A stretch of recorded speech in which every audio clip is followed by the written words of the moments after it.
আজকে আমি আমার বাইকের মাইলেজ টেস্ট করব। আমাদের বাইকের কিন্তু তেল শেষ। সো দেখতে পারতেছো বাইকের কিন্তু এক ফোঁটাও তেল নাই, তাও তোমাদেরকে স্টার্ট দিয়ে দেখাচ্ছি যে স্টার্ট নেয় নাকি। সো গাইস, আমাদের কিন্তু সেলফ নিচ্ছে না। সো আমি বুঝে ফেললাম আমার বাইকের টোটালি তেল শেষ। সো এখন আমি আমার বাইকে হাফ লিটার তেল ঢালবো, দেখবো এই হাফ লিটার দিয়ে কত কিলো যেতে পারি। আমার আইডিয়া আমার বাইকের তেল ইদানিং বেশি খাচ্ছে।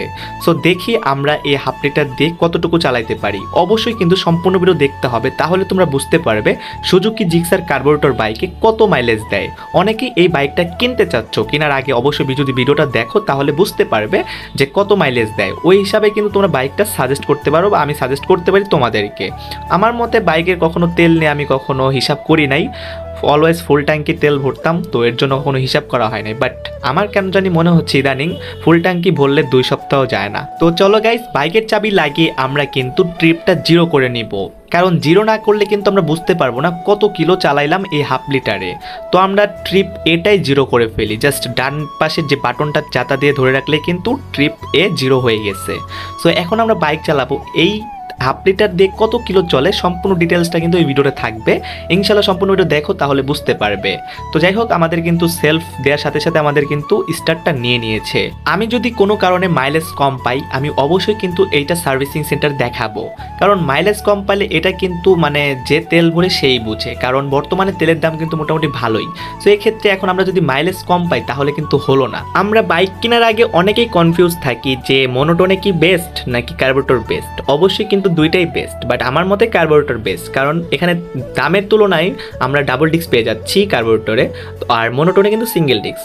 এখন মাইলেজের ক্ষেত্রে কোনটা বেশি মাইলেজ দেয় এটা কিন্তু আমার জানা নেই, কারণ আমি মনোটোনও ইউজ করছি, কার্বোরেটর ইউজ করতেছি। এখন মনোটোনে কখনো আমি টেস্ট করি নাই, তো কার্বোরেটরে আমার জানা মতে 35-36 এরকম পাওয়ার কথা। বাট আমি যদি আজকের ভিডিওতে দেখি 30-এর কম পেয়েছি, আমি অবশ্যই কিন্তু এটা নিয়ে সার্ভিসিং সেন্টার দেখাবো।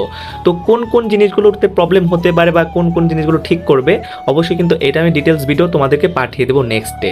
তো আজকের ভিডিওটা দেখবো আমরা কত মাইলেজ পাই। সো আমরা কিন্তু ভরপুর চালাইতেছি, এটা অবশ্যই আমরা হাইওয়েতে চালাবো এবং কি সিটিতেও চালাবো, দুইটা মিলেই কিন্তু আজকের এই ভিডিওটি। অবশ্যই সম্পূর্ণ ভিডিও দেখবে, সেই সাথে ভিডিওটা ভালো করে লাইক করে দিবে, চ্যানেল সাবস্ক্রাইব করতে বেল আইকনটি অল করে দিবে। অনেকেই আসি আমাকে কোয়েশ্চেন করো যে ভাইয়া কার্বোরেটর বাইক নিলে এটাতে তেল বেশি খায়। তো আমার মনের ভিতরে একটা কোয়েশ্চেন আসলো যে তেল বেশি খায়, আসলে একটা টেস্ট করা উচিত। সো সেই তুলনায় তোমাদের সাজেশে আমি কিন্তু আজকের এই ভিডিওটা নিয়ে এসেছি।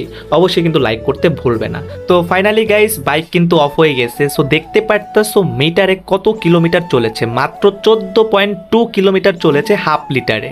তো এখন যদি আমরা 2 দিয়ে গুণ দিই তাহলে এখানে 28 কিলোমিটার চলবে আমার 1 লিটারে। গাইস এত কমে গেছে আমার মাইলেজ। তো যাই হোক গাইস, কিছু করার নাই, আমি অবশ্যই আজকেই সার্ভিসিং সেন্টারে নিয়ে যাব। মাইলেজটা এত কমার কারণ কি এবং কি করলে মাইলেজটা বাড়বে ওইটা নিয়ে নেক্সট ভিডিও আসবে। তো যেহেতু আমার বাইকটা অফ হয়ে গেছে এখন কিছু করার নাই, এখন আমি তেল ভরে আবার বাসায় যেতে হবে। আমি আগের থেকেই 2 লিটার একটা ব্যাগে নিয়ে রেখেছিলাম, কারণ রাস্তায় অফ হয়ে গেলে আমি কি হয়ে যাব। তো যাই হোক গাইস, ভিডিওটা ভালো লাগলে অবশ্যই লাইক করে দিবে, চ্যানেল সাবস্ক্রাইব করতে বেল আইকনটি অল করে দিবে। যারা যারা কার্বোরেটর বাইক নিতে যাচ্ছ অবশ্যই নিতে পারবে, কিন্তু মাইলেজের প্রবলেমটা হলো কেন এটা আমি বুঝলাম না। আমার মতে 35, 36, 40ও অনেকের দিয়ে থাকে। সো আজকে আমি আমার বাইকটা এখনই সার্ভিসিং সেন্টারে নিয়ে যাব এবং কি দেখবো কোন জিনিসগুলোতে প্রবলেম হয়েছে।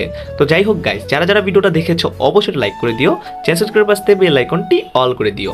তো আজ এই পর্যন্তই, দেখা হবে নেক্সট কোনো ভিডিওতে। সেই পর্যন্ত সবাই ভালো থাকবে, সুস্থ থাকবে, নিজের চারিপাশকে ভালো রাখবে। আল্লাহ হাফেজ গাইস।